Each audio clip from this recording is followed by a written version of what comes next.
بزرگان محترم، اللہ تبارک و تعالیٰ کا فضل احسان ہے جس ذات وحدہ لا شریک نے عافیت کے ساتھ رمضان گزار کر اس کے دربار میں آ کر عید الفطر کی 2 رکعت واجب نماز ادا کرنے کی توفیق عطا فرمائے۔ میں آپ کی توجہ چاہوں گا، آج کا یہ جو دن ہے جسے عید کا دن کہتے ہیں، سوال یہ ہے کس بات پر عید منائی جا رہی ہے؟ عید کا مطلب ہوتا ہے خوشی کا دن، تو یہ جو آج کا دن خوشی کا دن ہے، کیوں؟ میں آپ سے عرض کروں کہ اللہ تبارک و تعالیٰ نے رمضان المبارک کے روزے اور پھر اس کی عبادتیں ادا کرنے کے بعد، جس میں تراویح بھی ہے، قرآن مجید کی تلاوت بھی ہے، اور صدقہ و خیرات بھی ہے، ذکر و اذکار بھی ہے، اور اعتکاف ہے، یہ سب عبادتیں کرنے کے بعد اللہ تعالیٰ نے اپنے دربار میں ہمیں بلایا ہے، اور بلانے کے لیے اللہ تعالیٰ یہ اہتمام کرتے ہیں کہ عید کی صبح فرشتوں کو بھیجتے ہیں کہ جاؤ، شہروں میں جاؤ، گلیوں میں جاؤ، جا کر کے آواز لگاؤ کہ اے اللہ کے بندو، اللہ کے دربار کی طرف چلو جو بہت زیادہ عطا کرنے والا ہے۔ فرشتوں کے ذریعے سے اللہ تعالیٰ آواز لگا کر کے ہم کو یہاں بلائے ہیں، ہم آئے نہیں ہیں، بلائے گئے ہیں، اور بلانے والے کون ہیں؟ اللہ رب العزت ہے۔ اللہ کی دعوت پر ہم یہاں آئے ہیں۔ اب جب ہم یہاں آئے ہیں اور ہم نے 2 گانا یعنی 2 رکعت نماز ادا کی ہے، اب کیا ہو رہا ہے؟ سنو، پورے یقین کے ساتھ ایمان والے کو ان باتوں پر 100% یقین ہونا چاہیے۔ اب جب بندہ 2 گانا پڑھ کے بیٹھا ہوا ہوتا ہے تو اللہ تعالیٰ فرشتوں سے پوچھتے ہیں کہ اے فرشتوں بتاؤ اس مزدور کا کیا بدلہ ہے جو اپنا کام مکمل کر چکا ہے؟ اللہ اکبر۔ یہ اللہ تعالیٰ فرشتوں سے کیوں پوچھ رہے ہیں؟ اس لیے کہ فرشتوں نے میرے اور آپ کے پیدائش پر انگلی اٹھایا تھا۔ وَإِذْ قَالَ رَبُّكَ لِلْمَلَائِكَةِ إِنِّي جَاعِلٌ فِي الْأَرْضِ خَلِيفَةً، فرشتوں میں اپنا خلیفہ پیدا کرنے والا ہوں، حضرت آدم کو پیدا کرنے والا ہوں۔ تو انہوں نے کیا کہا تھا؟ أَتَجْعَلُ فِيهَا مَن يُفْسِدُ فِيهَا وَيَسْفِكُ الدِّمَاءَ، یا اللہ آپ ایسی مخلوق کو پیدا کرنے جا رہے ہیں جو فساد برپا کرے گی اور خون بہائے گی۔ یہ انگلی اٹھائی تھی فرشتوں نے ہم پر، ایمان والوں پر، اللہ کے فرمانبردار بندوں پر، آدم علیہ السلام پر۔ اس وجہ سے اللہ تعالیٰ ان سے پوچھیں گے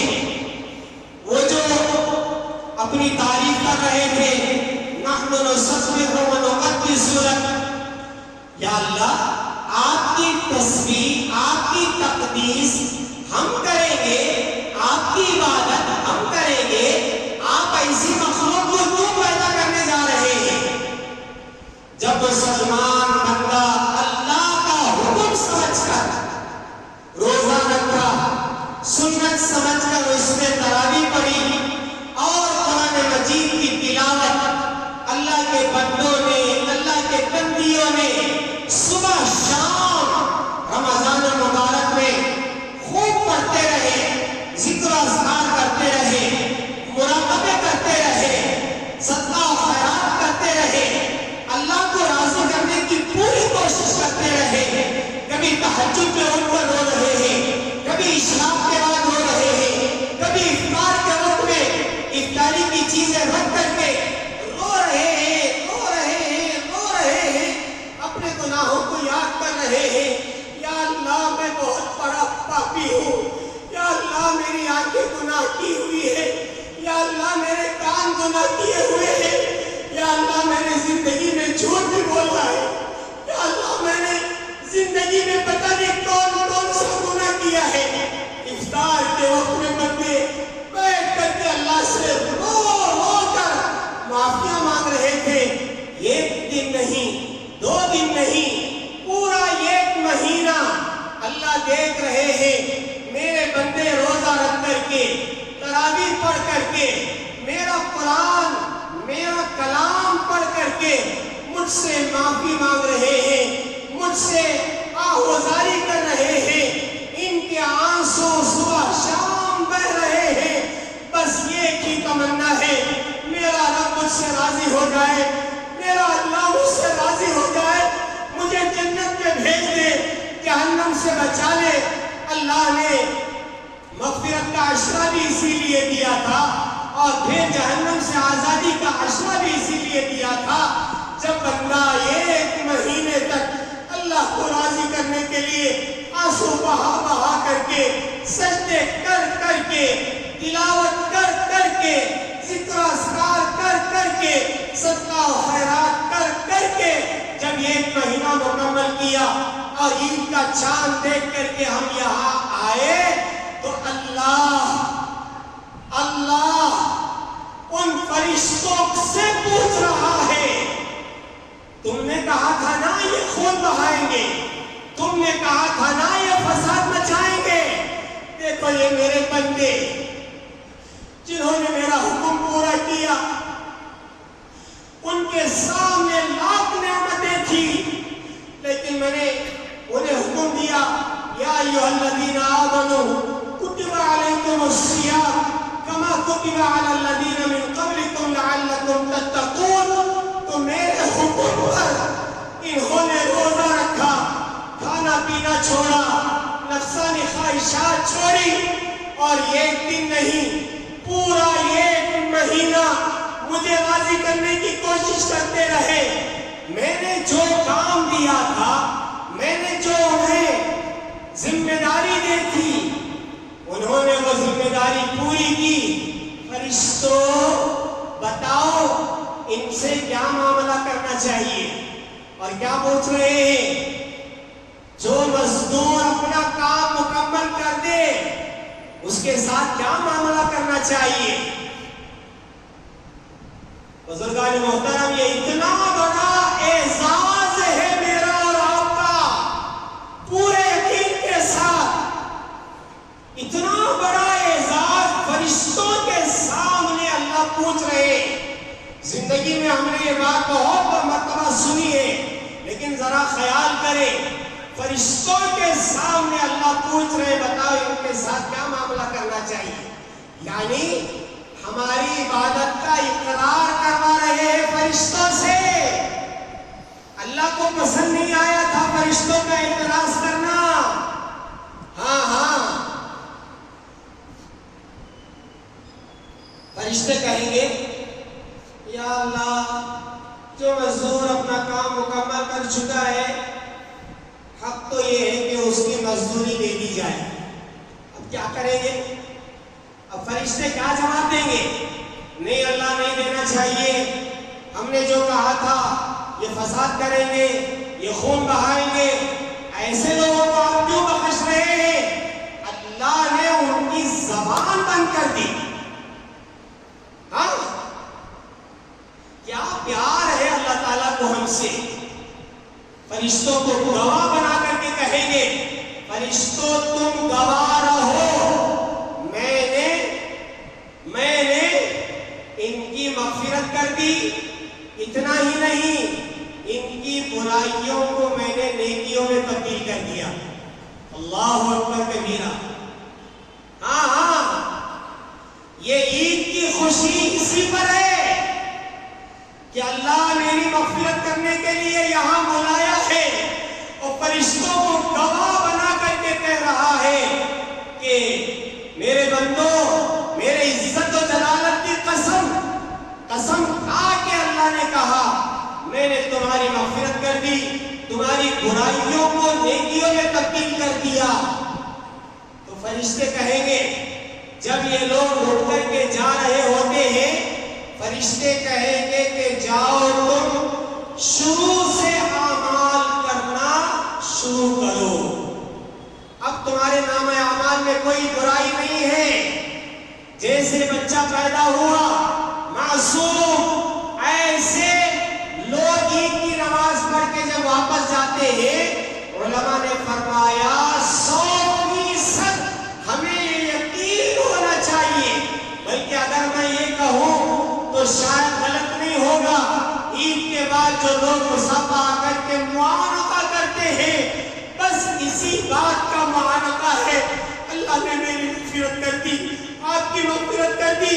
اللہ نے ایک بڑا تحفہ آج ہمیں دیا ہے، آؤ گلے ملیں گے. یہ تصور ہو تقبل اللہ منا ومنکم، یا اللہ میری نیکیوں کو آپ قبول کیجئے، اللہ آپ کی نیکیوں کو بھی قبول کرے. آپس میں ایک دوسرے کو یہ دعا دیں آج تقبل اللہ منا ومنکم، اللہ میری نیکیوں کو بھی قبول کرے، آپ کی نیکیوں کو بھی قبول کرے. اس طرح دعا دینا چاہیے عید کے دن. تو عید کا مطلب سمجھ میں آیا کہ عید کی خوشی ہماری مغفرت پر ہے.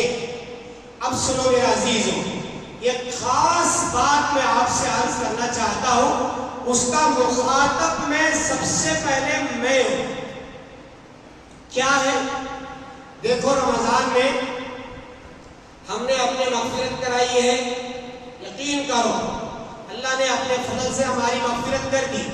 روزے رکھے، تراویح پڑھی، قرآن کی تلاوت کی، ذکر و اذکار کیے، مراقبے کیے، صدقہ و خیرات کیا، تو آپ یقین مانے ہمارے نامہ اعمال میں بڑی بڑی نیکیاں موجود ہیں. بعضوں نے کلمہ شریف پڑھا ہوگا، حدیث میں ہے کہ جو شخص 100 مرتبہ کلمہ پڑھتا ہے، سنو غور سے حدیث، 100 مرتبہ جو آدمی کلمہ لا الہ الا اللہ پڑھتا ہے، اللہ تعالیٰ آسمان و زمین کے درمیان جتنی خالی جگہ ہے وہ نیکیوں سے بھر دیتے ہیں.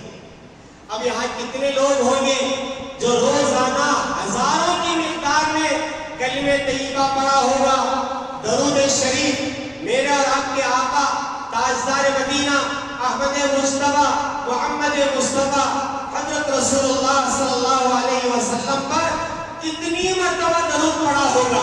اس کا ثواب الگ ہے، کلمے کا ثواب الگ ہے، روزے کا ثواب الگ ہے، تراویح کا ثواب الگ ہے، صدقہ و خیرات کا ثواب الگ ہے.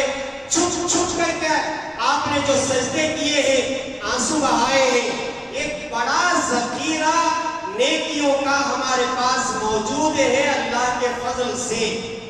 اب ہماری ذمہ داری یہ ہے، میں بہت باریک بات آپ سے عرض کرنے لگا ہوں، یہ جو نیکیاں اور نیکیوں کا انبار ہمارے پاس موجود ہے، اللہ کے لیے اسے ختم نہ کریں. یہ جو نیکیاں ہیں، ان نیکیوں کو حفاظت کے ساتھ رکھیں، اسے ضائع ہونے نہ دیں، اسے ختم ہونے نہ دیں.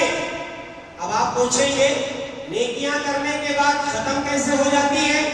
ہاں دنیا والوں کو اس وقت سمجھانا کوئی مشکل نہیں ہے.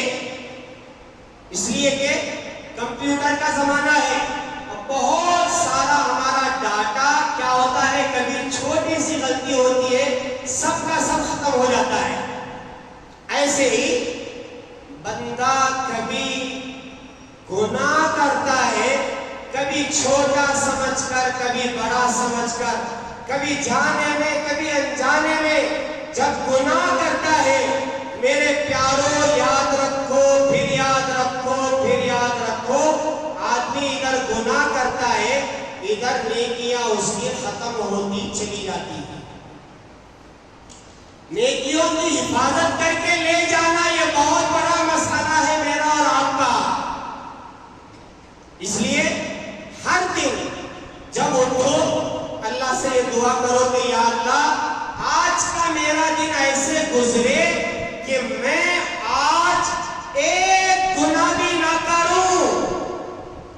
اگر ہماری زندگی میں ایک دن بھی ایسا گزر گیا کہ اس میں ہم نے گناہ نہیں کیا تو سنو بہت بڑی خوشخبری ہے۔